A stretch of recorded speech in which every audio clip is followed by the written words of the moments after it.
रावण ने जब इसको जगाया कुंभकर्ण को, सारी लंका का विनाश हो गया, तू सो रहा है। और जब कुंभकर्ण जगा तो रावण को पूछा मुझे क्यों जगाया? रावण ने कहा सीता का हरण करके लाया हूं, मुझे उसे पत्नी बनाना है, वो मुझे स्वीकार नहीं करती, वो तो राम राम का नाम लेती है, राम जी का गुण गाती है, राम जी के अलावा किसी को देखती नहीं, लेकिन मैं उसका हरण करके लाया हूं, मुझे तो उसको पटरानी बनाना है। सारे योद्धा युद्ध करने गए, सब समाप्त हो गए, अब मैं तेरा भाई हूं, मेरी मदद कर, तू भी लड़ने के लिए जा।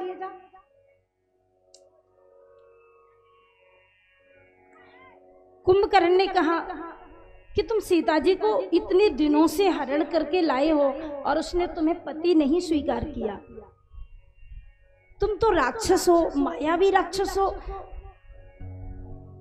कुछ ऐसा करो कि सीता तुम्हें स्वीकार कर ले। रावण कहता है कि राम जी के अलावा सीता किसी को देखना ही नहीं चाहती, बड़ी पतिव्रता है, राम के अलावा किसी पुरुष को ही नहीं देखती। तो कुंभकर्ण ने कहा कि तुम एक काम करो ना, तुम रावण का रूप छोड़कर राम जी का रूप धारण कर लो, तुम तो मायावी राक्षस हो। एक बार राम बन के सीता के सामने जाओ तो शायद सीता स्वीकार कर ले, ऐसा तुमने नहीं किया।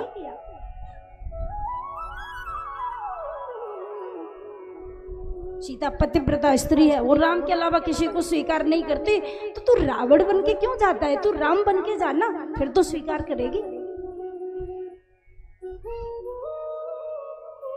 रावण ने कहा ये सब मैं कर चुका, ये सब मैंने कर लिया,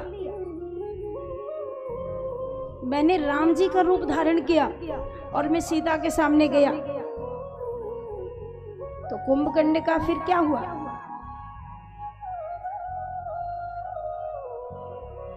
रावण कहता है कि राम का रूप धारण करते हुए मैं और हैरान हो गया और परेशान हो गया। बोले क्यों?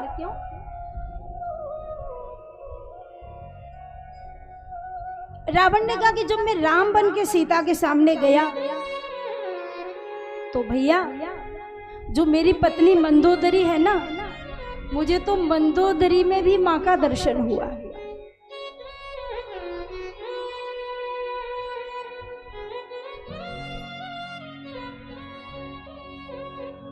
ऐसे क्यों? रावण कहता है कि राम जिस स्त्री को देखते हैं मातृभाव से देखते हैं, राम सीता के अलावा किसी स्त्री को भी देखते हैं तो उन्हें मां के रूप में दिखाई देती है, लेकिन रावण, जब मैं रावण था राम बन के सीता के सामने गया तो मुझे अपनी मंदोदरी भी मां के रूप में दिखाई दी। तो मैं और हैरान हो गया। और संसार में जितनी स्त्रियां थी, सीता के अंदर भी मां का दर्शन हुआ और मेरी खुद की पत्नी मंदोदरी वो भी मुझे मां के रूप में दिखाई देने लगी। तो राम का रूप धारण करना तो मेरे लिए बहुत बेकार हुआ, क्योंकि उसमें तो और हैरानी हुई और परेशान हो गया मैं। और वास्तव में यही राम जी का रामत्व है, जिसके बेस में इतनी ताकत है कि जिसका एक बार रूप धारण कर लिया जाए और उस रूप को धारण करने के बाद संसार की हर स्त्री में मां नजर आने लगे, बहन नजर आने लगे, बेटी नजर आने लगे, ऐसा राम जी का बेस है। तो जिसका बेस में इतनी ताकत है उस राम में कितनी ताकत होगी?